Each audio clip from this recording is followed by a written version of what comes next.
Bonjour, j'espère que vous allez bien. Aujourd'hui, intro originale, puisque finalement, c'est une vidéo originale. Et oui, on n'a pas trop l'habitude de sortir dehors avec ma chaîne. Aujourd'hui, vidéo méca, on va commencer enfin le premier épisode officiel du projet Z en installant des combinés filetés. En quoi consiste le projet Z? Je ne vais pas modifier la voiture pour faire du circuit. Je ne vais pas modifier la voiture pour faire du drift. Je vais modifier la voiture pour la meilleure des raisons.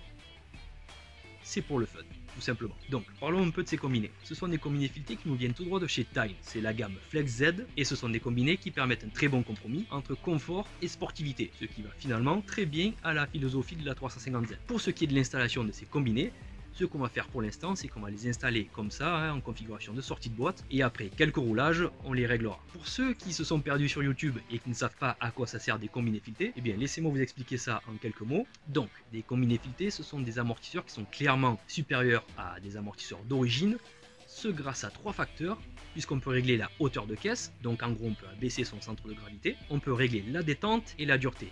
Et grâce à ces trois facteurs, on peut adapter la voiture à notre style de pilotage. Voilà, je pense que j'ai tout dit. Maintenant, ce qu'on va faire, c'est qu'on va prendre le cric, les chandelles, et on va lever tout ça.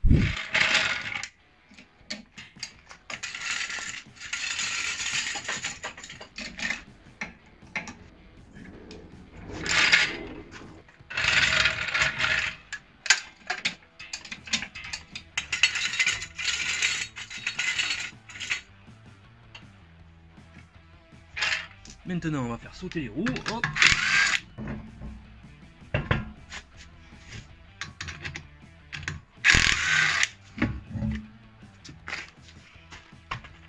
Alors, voyons comment ça se présente. En fait, sur cette voiture, c'est extrêmement simple. Puisqu'on a la vis qui maintient l'amortisseur au triangle. Ensuite, ici, nous avons la vis qui maintient les flexibles à l'amortisseur. Et au-dessus du capot, nous avons les trois vis qui maintiennent les amortisseurs au bol d'amortisseur. Donc, une ici et une ici, vous la voyez, sous la barre anti-rapprochement. Donc, ça veut dire qu'il faut que je démonte la barre anti-rapprochement pour y avoir accès. Et ensuite, une fois qu'on a levé tout ça, on peut virer notre amortisseur et le remplacer par le Saint Graal. Allez, on traîne pas, on s'y met tout de suite.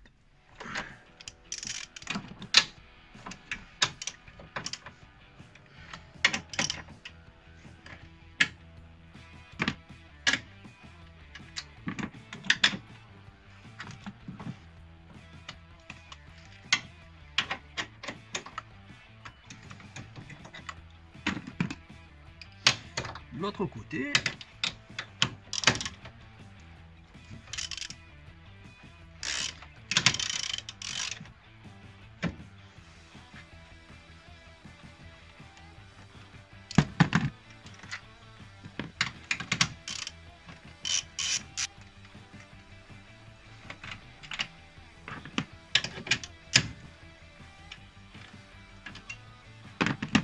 Il n'y a plus que ça à lever. El famoso tournevis plat, le meilleur ami du mécano. Hop. Impeccable. Ça vient, ça. Ça vient. Mais avant que ça vienne, il faut pas que j'oublie de lever ça. On commence à faire les conneries dès le début, c'est pas bon ça. Impeccable. Hop. Et voilà. Et voilà, comme vous le voyez, on a libéré la vis qui était cachée. Bon, maintenant on va virer la vis qui relie l'amortisseur au triangle. Hop.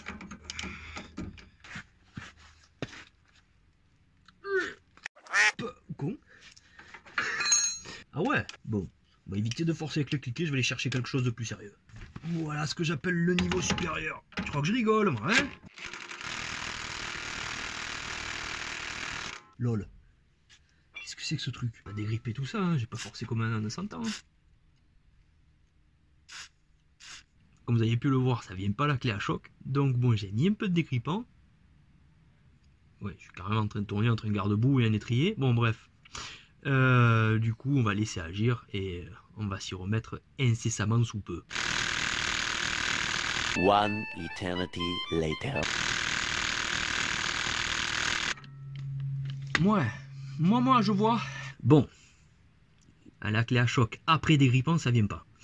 C'est bien, c'est bien. Du coup, on va envoyer du salastre, mais voilà, là on va y aller au bras de levier. Qu'est-ce que je te dise? Qu'est-ce que je te dise, hein? Bon, bref, on va envoyer au bras de levier. Et normalement, ça va venir. Mais ce qui m'énerve, c'est que je vais forcer avec la clé à cliquer, parce que je suis obligé de me mettre des rallonges. Et bon, j'aime pas trop ça, mais bon, on fait ce qu'on peut. Regardez ce que je viens de trouver, pour éviter de niquer les cliquets. On prend ça, mais bon, le problème c'est que c'est lui qui en prend plein la gueule. On s'en branle là, maintenant c'est fait, c'est fait. Mais bon, on va essayer avec ça, mais bon, les résultats sont pas garantis, disons, vu la tronche du truc. Allez, c'est parti.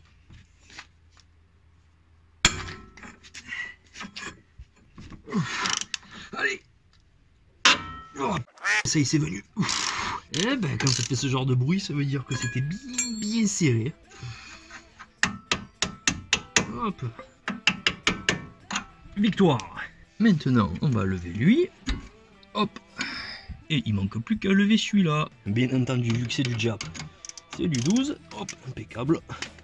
Les choses comme ça veut. C'est plus facile quand. Voilà. Impeccable ça. Allez, maintenant, on va démonter nos 3 vis d'ici.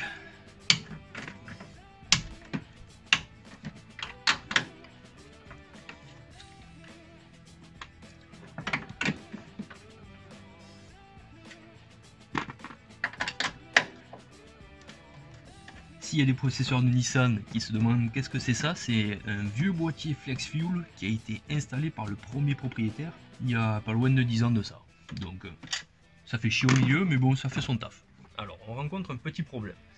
Et je pense que c'est lié à la barre de torsion parce qu'on n'arrive pas à faire venir l'amortisseur. Donc je pense qu'il faut que je démonte une vis de la barre de torsion pour libérer le triangle. Je vais vous montrer ça. Donc voilà, en fait la barre de torsion est ici et comme vous pouvez le voir, elle est liée au triangle. Donc il faut que je démonte cette vis pour pouvoir libérer le tout et enfin dégager mon amortisseur. Donc on va commencer par y mettre un peu de dégrippant.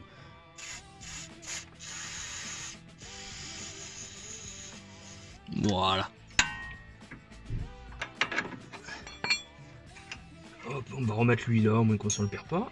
Maintenant qu'on a démonté ça, on va aller voir si on arrive à dégager l'amortisseur avec un peu de bras de levier. Donc, prendre le jeu, mais on ne peut pas aller plus loin. Alors, il y a quelque chose qui coince encore, et je pense savoir ce que c'est. Donc, en fait, quand je force avec le levier, ici ça coince. Simplement parce qu'en fait, il y a une rotule avec un caoutchouc qui, au bout d'un moment, arrive à amputer, et en plus de ça, j'ai pas envie d'aller plus loin parce que j'ai pas envie de fragiliser le tout, j'ai pas envie de forcer comme un bourrin. Donc, je pense que ce qu'il faut faire, c'est démonter la rotule ici, ensuite lever le triangle supérieur et le basculer presque contre l'aile, et ensuite faire venir l'amortisseur vers nous, et là, je pense qu'on aura la place de le libérer. En tout cas, j'espère qu'on va réussir à le libérer. C'est vrai que je patauge un peu dans la semoule, mais bon, c'est ma première grosse intervention sur cette voiture. À part les révisions, j'ai jamais rien fait d'autre. Donc on va y aller tranquillement, on va prendre notre temps et on va y arriver tranquillement. On croise les doigts. Bon, on va retirer cette goupille ici. Bon, j'ai déjà détordu, donc je pense que impeccable. Tac. Voilà. Ensuite.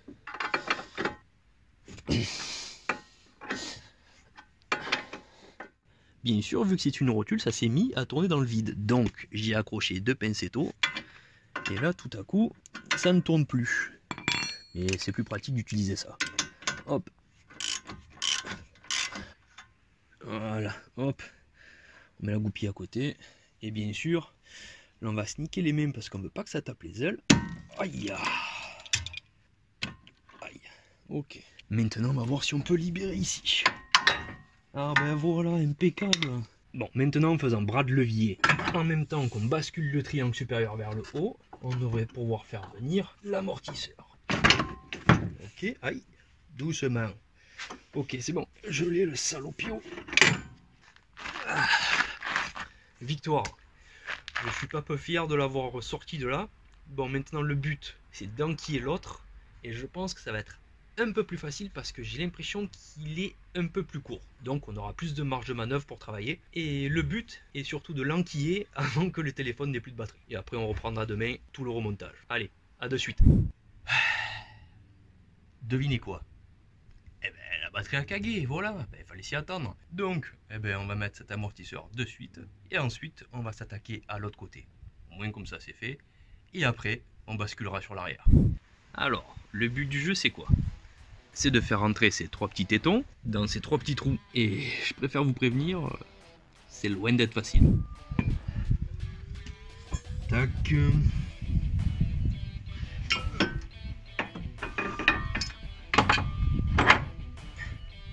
premier coup. Ok, impeccable. Bon ben finalement, ça a été plutôt facile. Maintenant, il ne manque plus qu'à mettre une vis là. Alors on va pas les serrer, hein.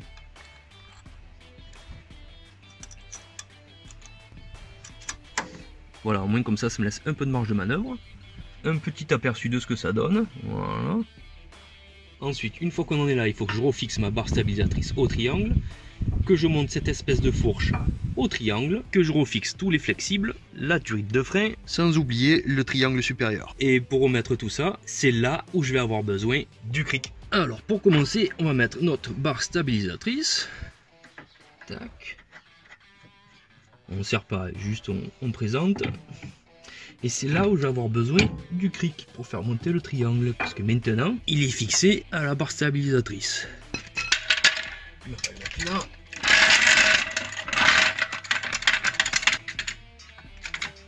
Voilà, impeccable. Et une fois qu'on a levé le tout, normalement, petit coup de marteau. Voilà. Et là, pareil, on présente nickel. Et la dernière chose qu'il nous reste à faire,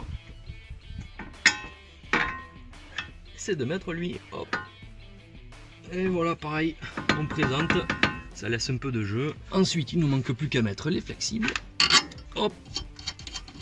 Voilà.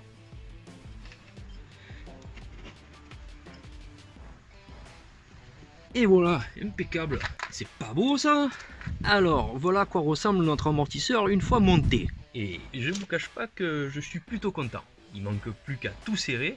Au moins comme ça, c'est impeccable. Ensuite, on s'attaque au second. Par contre, pour le second, je vais vous épargner toutes les étapes de démontage et de remontage. Mais ne vous inquiétez pas, parce que dès qu'on s'attaque à l'arrière, on reprend les bonnes habitudes.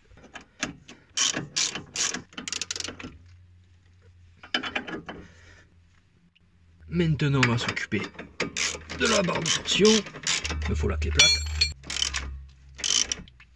Voilà. Maintenant, le flexible. Voilà. Le triangle supérieur. Ah, bizarrement, il tourne plus. Bon, ben, on va en profiter. Voilà. On n'oublie pas la goupille.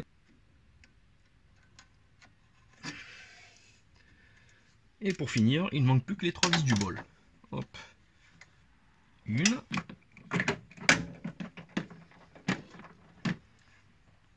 Deux. Et 3. Bon, voilà, une bonne chose de faite, le côté gauche est mis. Maintenant, ce qu'on va faire, c'est qu'on va s'attaquer au côté droit. Mais bon, pour le côté droit, comme je vous ai dit, je vais vous épargner toutes les étapes de l'installation. Mais par contre, on va laisser place à la magie du montage. Et après, on va s'attaquer pour de bon à l'arrière.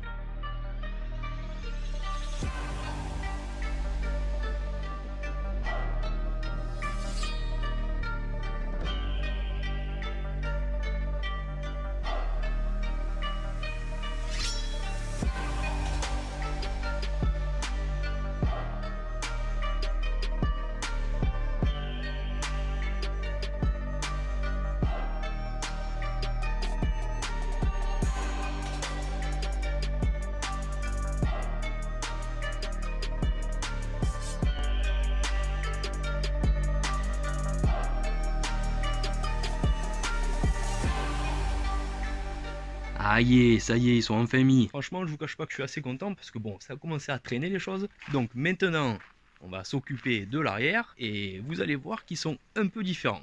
Donc, comment ça se présente? Comme vous pouvez le voir ici, en fait, le ressort est séparé du tube. Contrairement à ceux de devant où on peut voir clairement que le ressort fait partie intégrante de l'amortisseur. Donc, ce qu'on va faire, c'est qu'on va poser l'avant de la mémère et on va lever son gros cul. Au moins comme ça, on va voir comment ça se présente. Bon.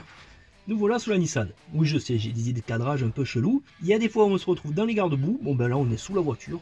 Magnifique dessous de voiture. Waouh! Ce que je voulais vous montrer, c'est surtout au possesseur de Nissan Z. Alors, je ne sais pas si ça existe sur la 70. À mon avis, oui. Mais ici, en fait, on a un point de levage. Vous voyez ce petit zizi là, le petit zizi de la Z? Eh ben, vous mettez votre clic là-dessus. Et ensuite, ça vous permet de lever entièrement l'arrière de la voiture, son gros cul là.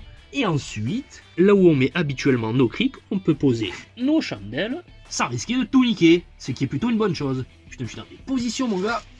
Donc, ce qu'on va faire, maintenant, je me fatigue tout seul, c'est hallucinant.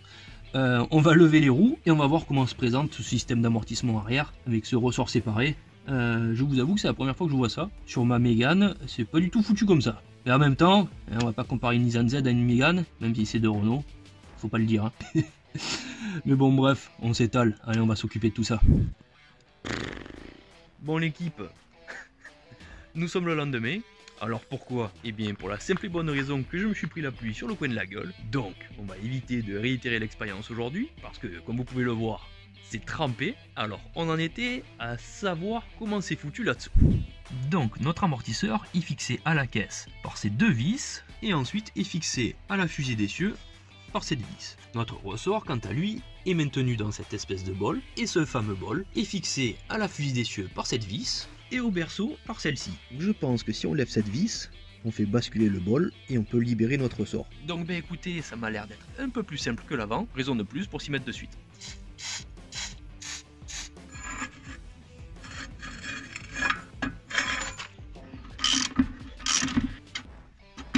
Ensuite, nous avons les deux vis de là-haut.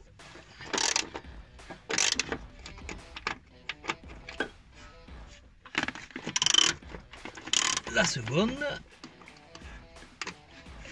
Maintenant, il s'agirait de lever l'amortisseur. Il y a un peu de jeu.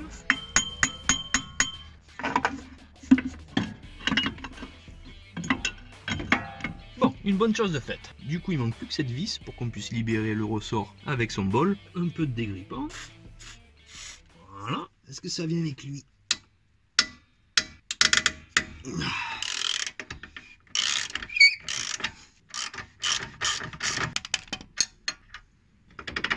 Et voilà, nickel. Bon les amis, je vous cache pas qu'on a eu un petit épisode pluvieux. Comme vous pouvez le voir, c'est trempé. Donc pour ce qui est de notre ressort, il faut savoir que je l'ai démonté hors caméra, mais que je l'ai remonté pour vous montrer comment on fait. Il suffit de faire basculer notre espèce de bol, ce qui libère le ressort. Ensuite, cette espèce de petit champignon en caoutchouc, il suffit de le tirer vers le bas. Hop. Et maintenant, il ne manque plus qu'à monter le nouveau. Avant tout, j'ai envie de vous montrer comment se composent des combinés filetés arrière par rapport aux combinés de devant. Récemment, on a vu que notre ressort était séparé du tube d'amortisseur. Mais il faut prendre en compte aussi que nous avons ces deux pièces. Cette pièce nous sert à régler la hauteur de caisse. Elle vient se fixer sur cette plaque de couche, et ensuite, le tout se monte sur le dessus du ressort. Et ensuite, la plaque de couche vient se fixer sur la caisse. Voilà, c'était le petit cours de méca. Maintenant, on va vraiment se mettre à les monter.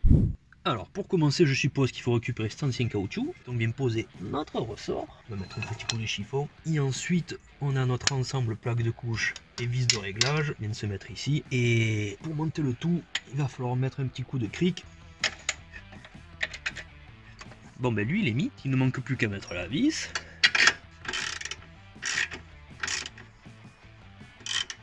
Voilà. Du coup, il nous faut mettre le tube d'amortisseur. On va se contenter de présenter les deux écrous. Ok. Ok, impeccable. Il manque plus que cette vis. Bon, on va y mettre un bon coup de serrage. Ah, voilà. Et il faut surtout pas oublier les autres. Voilà. Et ben voilà, il pleut. C'est génial, j'aime la pluie. Mais du coup, on s'en fout parce qu'il faut que je vous sorte la vidéo demain. Donc, quel est le programme pour cet après-midi? Mécanique sous la pluie. C'est génial, non? Je vais me régaler, ça va être trop bien. La mécanique, c'est génial, et encore mieux sous la pluie. Voilà. Et le résultat final, voilà ce que ça donne une fois monté. Ça commence à prendre forme, Et la pluie commence à me casser les couilles aussi. Par contre, les gars, pour ce côté, on va se faire un petit tour de magie. Avant et après. Du coup, il nous reste plus qu'à remettre les roues, poser tout ça, et on va voir ce que ça donne.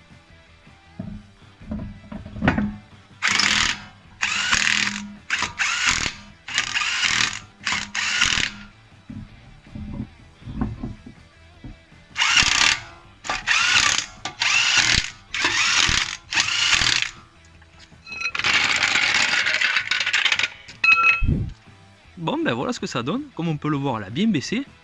Par contre, il y a un petit problème d'ajustement. Mais attendez, qu'est-ce que c'est? Qu'est-ce que c'est ça? Oh, de la grosse cale. Bon, ben la suite au prochain épisode. En tout cas, j'espère que la vidéo vous a plu. Et n'oubliez pas, il y a deux types de passionnés. Ceux qui ont les moyens de l'être et ceux qui se donnent les moyens de l'être. À la prochaine. Ciao, ciao.